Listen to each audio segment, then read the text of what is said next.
और आइए अब बात होगी प्रधानमंत्री मोदी के मन की बात कार्यक्रम की 136वां एपिसोड। और इस जरिए देश को संबोधित जब पीएम मोदी ने किया तो पीएम मोदी ने अपने संबोधन की शुरुआत करगिल विजय दिवस पर शहीद वीर जवानों को श्रद्धांजलि अर्पित करके की।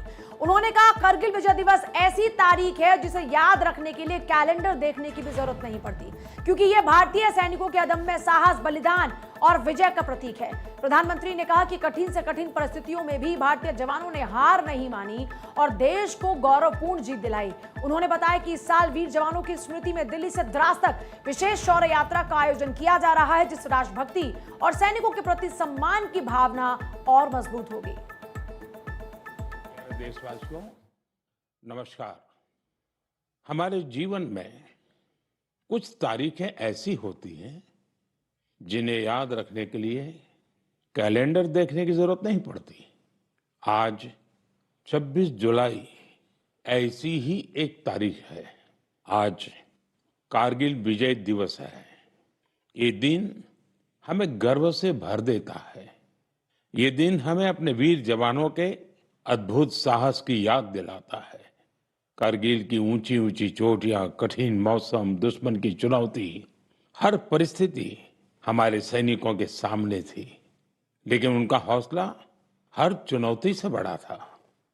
उन्होंने मां भारती की रक्षा के लिए अपना सर्वस्व अर्पित कर दिया। आज कारगिल विजय दिवस पर मैं सभी वीर शहीदों और वीर सैनिकों को श्रद्धापूर्वक नमन करता हूं। प्रधानमंत्री नरेंद्र मोदी ने भारत की बढ़ती हुई रक्षा क्षमता और आत्मनिर्भरता पर भी जोर दिया। उन्होंने कहा कि देश रक्षा के क्षेत्र में तेजी से आत्मनिर्भर बन रहा है और आईएनएस महेंद्रगिरी और पिनाका मिसाइल प्रणाली जैसी स्वदेशी उपलब्धियां इसका प्रमाण है। उन्होंने कहा कि भारत अब अपनी सुरक्षा जरूरतों को स्वदेशी तकनीक से पूरा करने के साथ साथ वैश्विक स्तर पर भी अपनी रक्षा क्षमता का एक मजबूत संदेश दे रहा है। इसके साथ ही उन्होंने युवाओं में बढ़ते हुए नवाचार की सराहना करते हुए कहा कि ओलंपियाड और हैकाथॉन जैसी पहल विकसित भारत के निर्माण में महत्वपूर्ण भूमिका निभा रही है। मन की बात में प्रधानमंत्री नरेंद्र मोदी ने पर्यावरण संरक्षण और जल संरक्षण को विशेष महत्व दिया।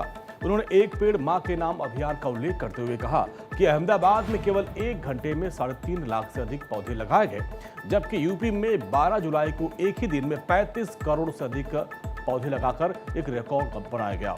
उन्होंने गुजरात के गिर में जंगलों में हॉर्नबिल पक्षी की वापसी को पर्यावरण संरक्षण की सफलता का बड़ा उदाहरण बताया और साथ ही कैच द रेन अभियान का भी जिक्र करते हुए कहा कि जहां पानी गिरे उसे वहीं रोकना है और कहा कि एमपी में इस अभियान के तहत 4000 तालाब बनवाए गए। आंध्र प्रदेश, छत्तीसगढ़ समेत कई राज्यों में जल संरक्षण की दिशा में बहुत ही उल्लेखनीय कार्य हुए हैं। प्रधानमंत्री मोदी ने स्थानीय उत्पादों और पारंपरिक हस्तशिल्प को बढ़ावा देने की भी अपील की। उन्होंने कश्मीर की पारंपरिक पामपोरी चटाई वागू का उल्लेख करते हुए कहा कि ये कभी हर घर का हिस्सा हुआ करती थी, लेकिन समय के साथ इसका प्रचलन कम हो गया। उन्होंने उत्तर प्रदेश के बिजनौर जिले के लखीवाला गांव की महिलाओं द्वारा तैयार की जा रही गिलोय और इलायची से बनी हर्बल चाय की सफलता का भी जिक्र किया। प्रधानमंत्री ने कहा कि महज 1 लाख रुपए के छोटे निवेश से शुरू हुई ये पहल आज स्थानीय उत्पादों को वैश्विक पहचान दिलाने का सफल उदाहरण बन चुकी है। उन्होंने देशवासियों से लोकल उत्पादों को अपनाने और आत्मनिर्भर भारत के संकल्प को मजबूत करने का आह्वान किया।